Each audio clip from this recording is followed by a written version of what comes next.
आप सबको जय मसीह की। हम लोग पढ़ रहे हैं बाइबल से उत्पत्ति। कल तक हमने 39 अध्याय ख़त्म किए हैं। आज हम शुरुआत करेंगे 40 अध्याय की। उत्पत्ति 40 अध्याय 1 से लेके 23 पद तक। उम्मीद कर रहा हूँ कि आप लोग सीख रहे हैं और उसको लागू कर रहे हैं अपने जीवन में। तो आइए हम इससे पहले के वचन में मनन करें, छोटी सी प्रार्थना करते हैं। राजाओं के राजा परमपिता परमेश्वर प्रभु यीशु मसीह जी, हम धन्यवाद देते हैं कि आपने हर पल, हर सेकंड, हर दिन, हर मिनट हमें संभाला है प्रभु। हर परिस्थितियों में, हर कठिनाई में हमारा साथ दिया है प्रभु जी। हमें कभी छोड़ा नहीं प्रभु, इसके लिए धन्यवाद परमेश्वर। आपकी स्तुति हो, आपकी महिमा हो, आपकी प्रशंसा हो प्रभु,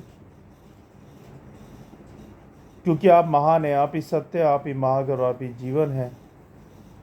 आप ही से सब कुछ है और आप ही से ये सृष्टि है प्रभु जी। आप ही ने हमें रचा है प्रभु, बहुत बहुत धन्यवाद। मैं विनती प्रार्थना करता हूँ प्रभु, हम सब के साथ मिलके कि प्रभु हम सबको बुद्धि समझ ज्ञान दे कि हम आज आपके वचन को जब पढ़ते हैं प्रभु तो हमें सिखाएं, हमारी बुद्धि को खोलें, हमारे कानों को खोलें और हमारे मन को, हमारे ध्यान को अपनी ओर फोकस करवाएं प्रभु जी, अपने वचन की ओर फोकस करवाएं। शैतान की देखी अनदेखी शैतानी शक्तियों को हम सब से और इस वीडियो सभा से दूर करें प्रभु जी, जिससे कि हम आपके वचन में मन लगा पाएँ, ध्यान लगा पाएँ और उसको सीख पाएँ प्रभु जी, और अपने जीवनों में लागू कर पाएँ परमेश्वर। हम सब की सहायता करें। मेरे मुंह के शब्द आपको ग्रहण योग्य हो। धन्यवाद के साथ विनती प्रार्थना प्रभु यीशु मसीह के नाम से, आमीन। तो जैसे कि हम लोग बाइबल से उत्पत्ति का पढ़ रहे हैं और आज हम 40 अध्याय की शुरुआत कर रहे हैं। और कल मैंने जैसे आपको बताया था कि हम लोग इस संडे से संडे स्कूल स्टार्ट कर रहे हैं, जिसका टाइमिंग है 11 बजे, सुबह 11 बजे ऑनलाइन। तो अगर आपके बच्चे हैं 1 साल से लेकर 10 साल के बच्चे, तो आप लोग उन्हें ऑनलाइन बिठा सकते हैं। परमेश्वर के वचन से बहुत कुछ सीखने को मिलेगा उन्हें। और हम ये इंस्टाग्राम पे भी करेंगे और यूट्यूब पे भी करेंगे। तो हमारी यही उम्मीद है कि हम ज़्यादा से ज़्यादा लोगों तक पहुंच पाएँ ऑनलाइन के ज़रिए, वीडियो के ज़रिए, लाइव चैटिंग के ज़रिए, लाइव वीडियो के ज़रिए। तो आप लोगों की सहायता की ज़रूरत है। आप लोग सपोर्ट करें, सहायता करें, और जो भी वीडियोस आप देखते हैं, चाहे वो यूट्यूब पे देख रहे हैं हमारे या इंस्टा के पेज पे देख रहे हैं, उनको प्लीज़ शेयर करें दूसरों के साथ, जिससे कि हम बहुताई से बहुत दूर दूर तक इन वचनों के द्वारा उन तक पहुंच पाएँ। जैसे आप सीख रहे हैं वो भी सीख पाएँ प्रभु के शब्दों को, प्रभु के वचनों को, है ना। आइए हम इससे पहले हम पहले वचन पढ़ते हैं और फिर उसके कंक्लूज़न पे जाते हैं। आइए हम वचन पढ़ेंगे। तो उत्पत्ति 40 अध्याय इस तरह से है। इन बातों के पश्चात ऐसा हुआ कि राजा के पिलानेहारे और पकानेहारे ने अपने स्वामी का कुछ अपराध किया। तब फिरौन ने अपने उन दोनों हाकिमों पर, अर्थात पिलानेहारों के प्रधान और पकानेहारों के प्रधान पर क्रोधित होकर उन्हें कैद करा के जल्लादों के प्रधान के घर, उसी बंदी गृह में जहाँ यूसुफ बंधुआ था, डलवा दिया।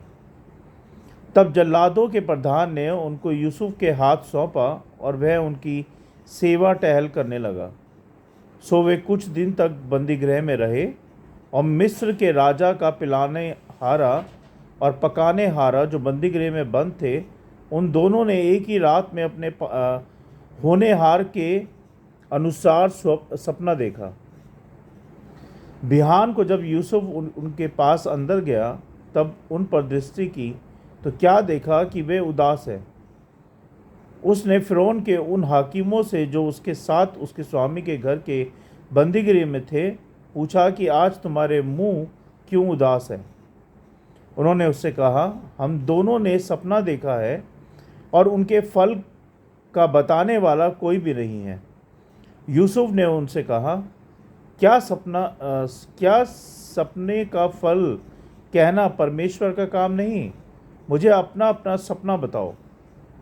तब पिलाने हारून का प्रधान अपना सपना यूसुफ को यूं बताने लगा कि मैंने सपने में देखा कि मेरे सामने दाखलता है और उस दाखलता में 3 डालियां हैं और उसमें मानो कलियां लगी हैं और वे फूली और उसके गुच्छों में दाग लग कर पक गई हैं। और फिरौन का कटोरा मेरे हाथ में था, सो मैंने उन दाखों को लेकर फिरौन के कटोरे में निचोड़ा और कटोरे को फिरौन के हाथ में दिया। यूसुफ ने उससे कहा, इसका फल यह है कि 3 डालियों का अर्थ 3 दिन है।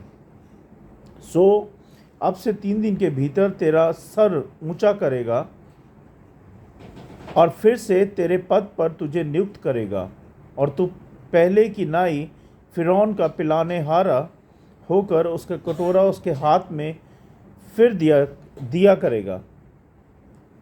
जब तेरा भला हो जाए तो तब मुझे स्मरण करना और मुझ पर कृपा करके फिरौन से मेरी चर्चा चलाना और इस घर से मुझे छुड़वा देना, क्योंकि सचमुच इब्रानियों के देश से मुझे चुरा कर ले आए हैं और यहाँ भी मैंने कोई ऐसा काम नहीं किया जिसके कारण मैं इस कारागार में डाला जाऊँ। यह देखकर कि उसके सपने का फल अच्छा निकला, पकाने हारा के प्रधान ने यूसुफ से कहा, मैंने भी सपना देखा है।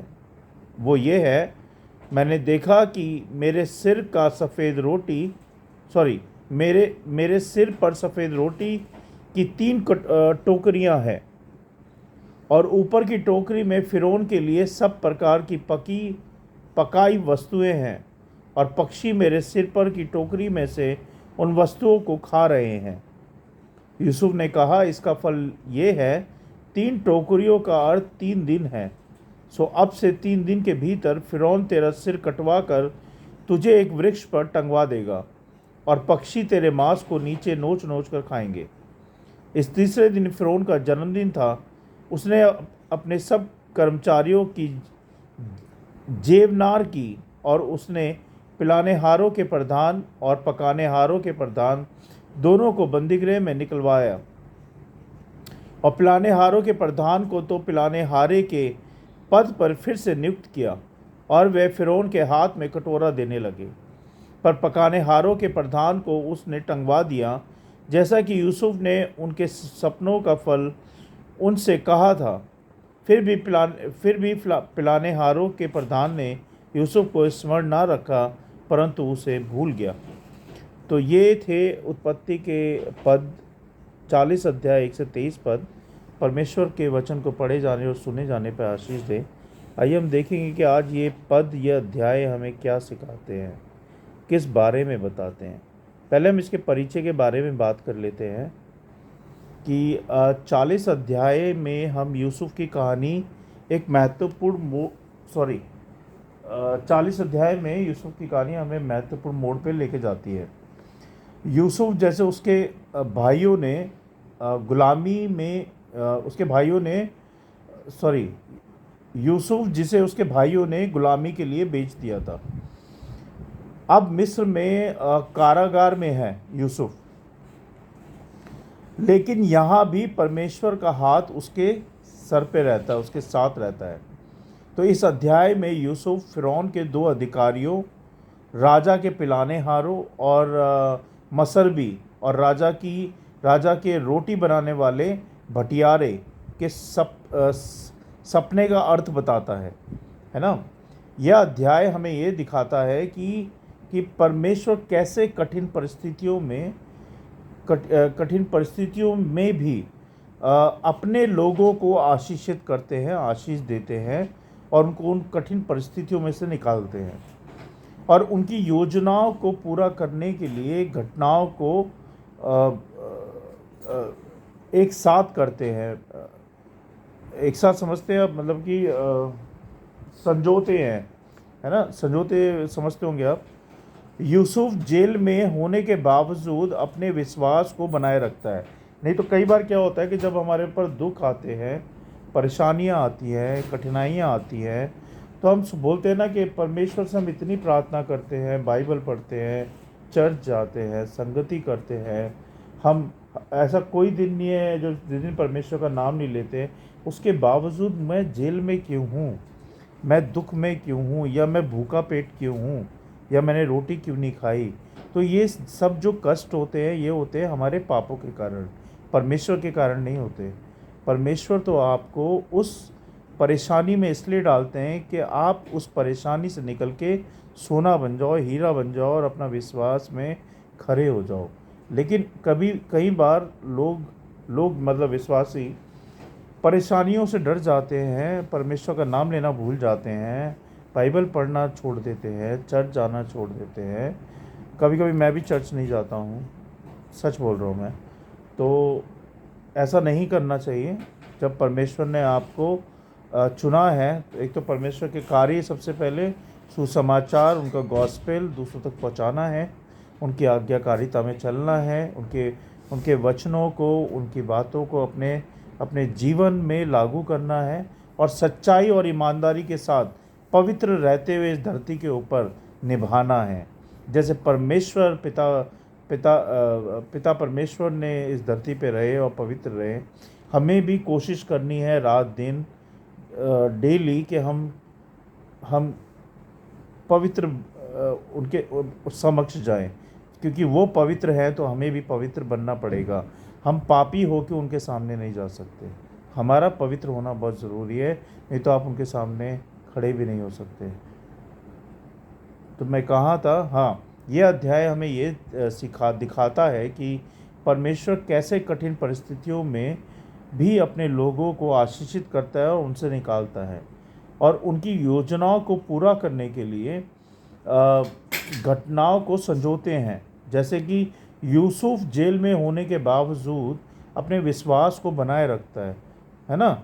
कई बार हम विश्वास में डगमगा जाते हैं, दुख से डर जाते हैं, लेकिन यहाँ पे यूसुफ को अगर हम देखें तो बहुत बड़ा उदाहरण है कि यूसुफ जेल में होते हुए भी प्रभु पे विश्वास कर रहा है, प्रभु के साथ चल रहा है, और अपने वरदान, जो सपनों का अर्थ था, समझने की क्षमता का उपयोग दूसरों की मदद के लिए करता है। आपको पता है ना, पढ़ा था हमने, कल भी पढ़ा था कि यूसुफ को सपनों का सच्चाई बता के दूसरों की मदद करता था।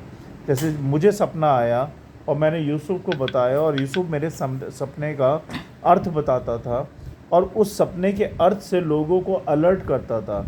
अभी जैसे कि उसने फ़िरौन का बताया कि फ़िरौन उसका गला काट के 3 दिन में लटका देगा, तो वो सपने का अर्थ ही बता रहा है वो, और वो सच होता था, क्योंकि ये परमेश्वर की तरफ से उसे आशीष थी कि वो सपनों की सच्चाई बता सके। आइए हम इसके निष्कर्ष पे बात करेंगे, है ना। ये था इसका परिचय।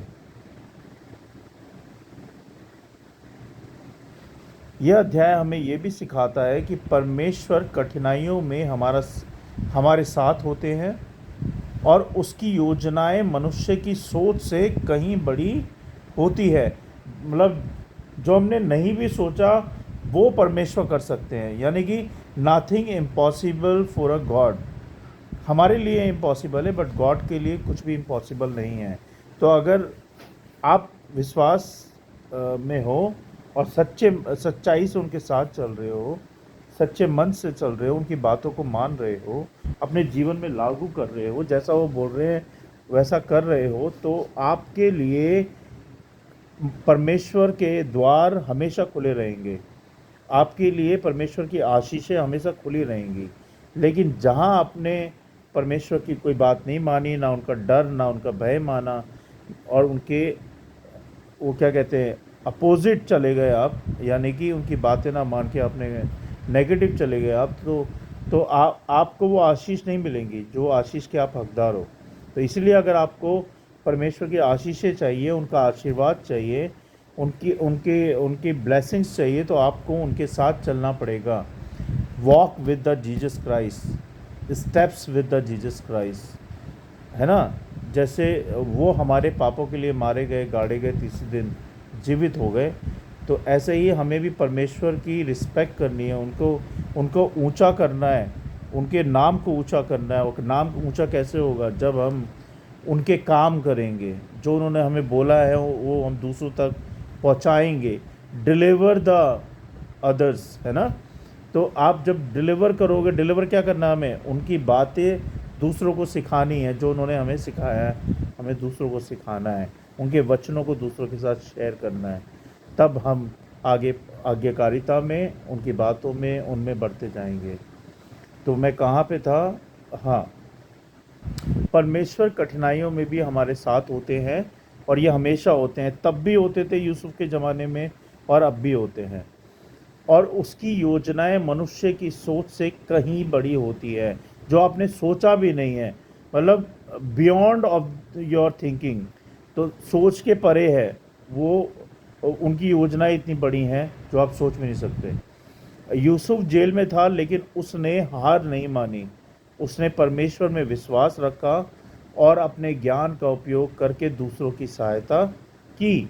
तो एक तो ये बात हमें ये सिखाती है, जैसे कि मैंने बोला, कि किसी भी परेशानी में, किसी भी कठिनाई में हो आप, या भूखे हो, या कपड़े नहीं है पहनने को, खाने को नहीं है, रहने को नहीं है, या आपके पास जॉब नहीं है, या आपके पास XYZ जो भी परेशानी है, अगर आप उस परेशानी में भी परमेश्वर को ऊपर रखते हो, विश्वास रखते हो, धैर्य रखते हो, तो मैं आपको 100% श्योर बोलता हूँ कि परमेश्वर कभी भी आपको भूखा नहीं सुलाएगा, ना ही भूखा उठाएगा। ये परमेश्वर का वायदा है। लेकिन उसके लिए आपको खरा, तलवार की धार की तरह खरा उतरना पड़ेगा परमेश्वर के साथ, परमेश्वर की आशीषों में, परमेश्वर के वचनों में, है ना। तो अपने आप को खरा बनाने के लिए आपको उन पर विश्वास करना पड़ेगा।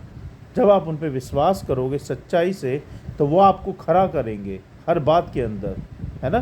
तो अगर आपको खरा बनना है तो परमेश्वर की आज्ञाकारिता में चलना पड़ेगा। हाँ, एक बात और बताना भूल गया मैं आपको। और अपने ज्ञान का उपयोग करके उसने दूसरों की सहायता की। तो ये जो ज्ञान है, उसको उसको उसका ज्ञान नहीं था ये ज्ञान तब उसको मिला जब उसने परमेश्वर पे विश्वास किया। हर दुख में, हर सुख में उसने परमेश्वर को टॉप टू द बॉटम रखा, मतलब ऊपर रखा, बिल्कुल अपने सर पे बिठाया परमेश्वर को। तो तब उसको ये ज्ञान मिला। दूसरी बात, हालांकि इस अध्याय के अंत में हम देखते हैं कि पिलाने हारे जो राजा के दरबार में लौट आया था, यूसुफ को भूल जाता है। यूसुफ को भूल जाता है। और ये हमें सिखाता है कि मनुष्य कभी कभी क्या कहते हैं, जैसे मैंने किसी की हेल्प की और मैं उसके सामने कभी पड़ गया, तो वो मेरी हेल्प को भूल गया, मुझे इग्नोर मार दिया, है ना। लेकिन जबकि वो इतनी परेशानी में था, इतनी कठिनाई में था, और मैंने उसकी हेल्प की, तो मतलब वो बजाय इसके कि मेरे से मिलता, मेरे को देख के, तो यहाँ पे वही क्या हो रहा है कि पिलाने हारा जो है राजा के दरबार में लौट आया था, और वो यूसुफ को भूल जाता है। जबकि यूसुफ ने इतनी मदद की थी उसके सपने बता बता के, और वो यूसुफ को ही भूल जाता है। ये हमें सिखाता है कि मनुष्य कभी कभी, इसमें एक शुद्ध हिंदी लिखी हुई है कि कृतघ्न हो सकते हैं, है ना। लेकिन परमेश्वर कभी हमें नहीं भूलता। क्या नहीं होता? हम परमेश्वर को भूल जाएंगे, हम परमेश्वर का नाम लेना भूल जाएंगे, हम बाइबल पढ़ना भूल जाएंगे, हम चर्च जाना भूल जाएंगे, लेकिन परमेश्वर हमें कभी नहीं भूलता। आप याद रखना हमेशा, परमेश्वर कभी भी आपको नहीं भूलता। जब भी आप उनको बुलाओगे, वो आपके पास आपकी बातों को सुनेंगे। यूसुफ की कहानी हमें यह भी सिखाती है कि परमेश्वर के समय के अनुसार उसकी योजनाएं पूरी होती हैं। कई बार हम प्रार्थनाएं करते हैं, करते रहते हैं, और प्रार्थना का उत्तर नहीं आता। कभी 1 दिन में नहीं आता, 2 दिन में नहीं आता, 3 महीने, 4 महीने, 6 महीने, साल भर, 5 साल, 10 साल। तो वो क्यों होता है? क्योंकि परमेश्वर अपने समय के अनुसार अपनी योजनाओं को पूरा करते हैं। और वो योजनाएं जो होती हैं आपके जीवन के लिए होती हैं, आपके लिए होती हैं। तो सही समय का इंतज़ार करो, धैर्य रखो, विश्वास रखो, और परमेश्वर आपके जीवन में अपनी योजनाओं को पूरी ज़रूर करेंगे, अगर आप उनको मानते हैं, उनसे उनके साथ चलना चाहते हैं। तो वो ज़रूर आपके जीवन में अपनी योजनाओं को पूरी करेंगे, और उसकी योजना पर भरोसा करते हैं। अगर आप जब आप धैर्य रखते हो तो परमेश्वर की योजनाओं पे भरोसा रखो।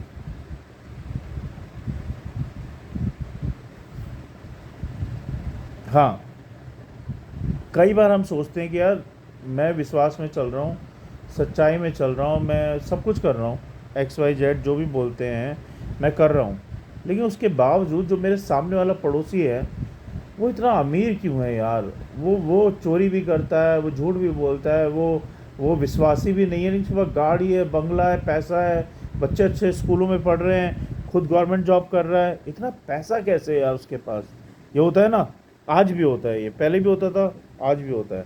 तो परमेश्वर आपको सही समय में, ध्यान रखना मैं जो बोलने जा रहा हूँ, परमेश्वर आपको सही समय पर ऊंचा उठाएंगे। वो सही समय आपके अनुसार नहीं होगा, वो सही समय परमेश्वर के अनुसार होगा। जब परमेश्वर को लगेगा, जब परमेश्वर की हर बात में आप खरे उतरोगे, तो परमेश्वर आपको सही समय पर ऊंचा उठाएंगे, और जब वो ऊंचा उठाएंगे तो कोई भी आपको नीचे गिराने वाला नहीं होगा, क्योंकि जो परमेश्वर करते हैं वो उत्तम होता है ना। जैसा कि हम यूसुफ के जीवन में आगे देखते हैं, यूसुफ को भी उन्होंने ऐसे ऊंचा उठाया, और आपको भी ऊंचा उठाएंगे जब आप उनके भरोसे के काबिल होंगे, जब आप उन पे सच्चाई से विश्वास करेंगे और उनके अनुग्रह में चलेंगे। तो ये था आज के वचन का निचोड़ जो हमने सीखा। उम्मीद करता हूँ कि आपने सीखा होगा।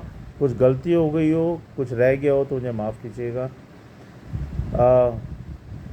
दोस्तों और बहनों और भाइयों, मेरा जो ये वीडियो बनाने का मतलब है, अर्थ है कि मैं दूसरों के पास इन वचनों के द्वारा पहुंच पाऊं, जो परमेश्वर ने मुझे सिखाया है। मैंने 2012 में या 2010 में बैप्टिज़्म लिया था, और उस वक़्त से आज तक मैंने परमेश्वर का हाथ कभी नहीं छोड़ा। चाहे मैं चर्च जाऊं या नहीं जाऊं, चाहे मैं संगति करूं या नहीं करूं, लेकिन मैं परमेश्वर के वचन को, परमेश्वर को कभी नहीं छोड़ता। आपको नहीं पता कि जब मैंने परमेश्वर को अपनाया था तो मेरे जीवन में भी बहुत सारी कठिनाइयाँ आई थी। मेरे ऑफिस में मुझे दोगला बोलते थे, क्योंकि मैं हिंदू से क्रिश्चियन बना था, और खाना नहीं खाते थे मेरे साथ, और मुझे गीता पढ़ने के लिए बोलते थे। तो बहुत सारी ऐसी चीज़ें हैं जो कि कभी समय मिलेगा तो मैं आपको अपनी टेस्टमनी शेयर करूँगा।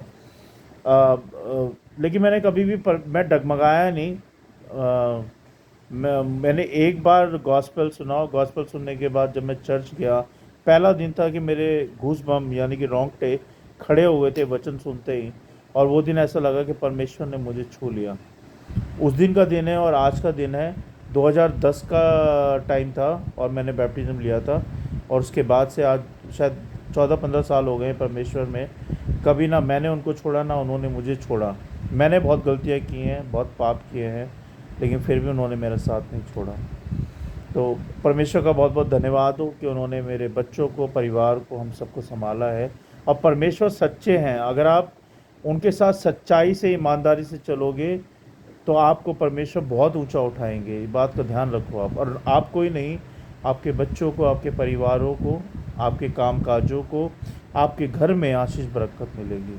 ध्यान रखो कि आप अगर परमेश्वर के विश्वास में, उनकी अगुवाई में बढ़ोगे तो आपको आगे जाके परमेश्वर बहुत ऊंचा उठाने वाले हैं, बहुत प्यार देने वाले हैं, क्योंकि परमेश्वर हम सबसे प्यार करता है। प्रभु यीशु मसीह हम सब से बहुत प्यार करते हैं, तभी तो उन्होंने हमारे लिए क्रूसीफाइड हुए, है ना।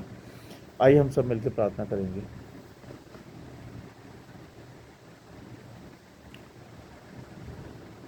हे पिता परमेश्वर, हम धन्यवाद देते हैं इस समय के लिए, और धन्यवाद देते हैं प्रभु आज के वचनों के लिए, कि आपने आज के वचनों से हमें सिखाया प्रभु कि हमें हर परिस्थिति में, हर कठिनाई में, हर मुसीबत में आप पे निर्भर रहना है, आप पे विश्वास करना है प्रभु जी। और जैसे यूसुफ ने प्रभु आप पे विश्वास किया, ऐसे ही हमें भी इस काबिल बनाए प्रभु कि हम सब भी आपके विश्वास के योग्य बन पाएँ और आपके विश्वास में चल पाएँ प्रभु जी। चाहे कोई भी मुसीबत आए, चाहे कोई भी कठिनाइयाँ आएँ, कोई भी परेशानियाँ आएँ प्रभु जी, हम डगमगाए ना, हम झुके ना, हम हम हमेशा आपके विश्वास में बने रहें प्रभु जी, आप में बने रहें प्रभु जी। हम सब की सहायता करें। और धन्यवाद प्रभु कि आपके वचन को आपने हमें सिखाया, अपने वचन के भेदों को हमें बताया प्रभु जी। होने दे प्रभु कि हम आपके वचनों को अपने जीवनों में लागू कर पाएँ और दूसरों को भी बता पाएँ, सिखा पाएँ प्रभु जी। ऐसा होने दे परमेश्वर। और जिन लोगों को आपने अब चुना है प्रभु, उन तक हम लोग पहुँच पाए, उनको आपके भवन में लेके आ पाएँ प्रभु जी। हम सब की सहायता करें अपने वचनों के द्वारा प्रभु, और हम सबको अपने साथ लेके चले परमेश्वर। शैतान की देखी अनदेखी शैतानी शक्तियों से हम सबको बचाएं। और जो लोग मुझे सुन रहे हैं प्रभु, देख रहे हैं, उन सब के भंडार हमेशा आपके स्वर्ग के भंडार से भरे रहें और आशीषित रहें। अगर कोई बीमार है, दुख में है, परेशानी में है, यीशु नासी के नाम से वो बिल्कुल ठीक हो जाए प्रभु जी। जो लोग इस वचन को सुन रहे हैं, देख रहे हैं प्रभु, उन सब की रक्षा करे, रखवाली करे प्रभु। उन सब को शैतान से बचा के रखे परमेश्वर, और इस वचन की भी रखवाली करे प्रभु परमेश्वर, जिससे कि करोड़ों गुना, करोड़ों अरबों दुनिया तक पहुंच पाए प्रभु जी। ये वचन, ये वीडियो परमेश्वर सबकी सहायता करे, हमारी सहायता करे प्रभु, कि ऐसे ही हम दिन प्रतिदिन आपके वचनों में, आपकी महिमा में बढ़ते जाएं प्रभु। हम सबकी सहायता करें।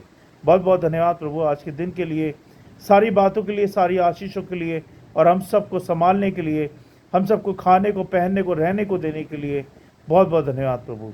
जो भी पाप हुए हैं प्रभु, उन पापों के लिए हम सबको क्षमा कीजिएगा, और हम सबको विशुद्ध करें, पवित्र करें, जिससे कि आपकी अगुवाई में, आपके वचनों में, आप में बढ़ते जाएं प्रभु जी। बहुत बहुत धन्यवाद सारी आशीषों के लिए, सारी बातों के लिए, और आपके वचनों के लिए। हम इस सभा को, सारी बातों को, और हम सबको आपके हाथों में सौंपते हैं प्रभु। आप देखें, संभालें प्रभु, यीशु नासी के नाम से, आमीन। तो आप सबको धन्यवाद, जय मसीह की, गॉड ब्लेस यू ऑल, कि आप मुझे इतना सपोर्ट दे रहे हैं। बहुत बहुत धन्यवाद। कल फिर मिलते हैं 41 अध्याय के साथ। और संडे को याद रखिए, अपने बच्चों को सुबह 11 बजे आपने ऑनलाइन लाना है। मैं अपना हैंडलर आपको बता देता हूँ, @new steps with the Jesus Christ church. ये आपने डालना है उसके अंदर, और आप लाइव हो जाएंगे इंस्टा पे भी और यूट्यूब पे भी। तो धन्यवाद आप सबका। फिर मिलते हैं कल। Good night, praise the Lord, जय मसीह।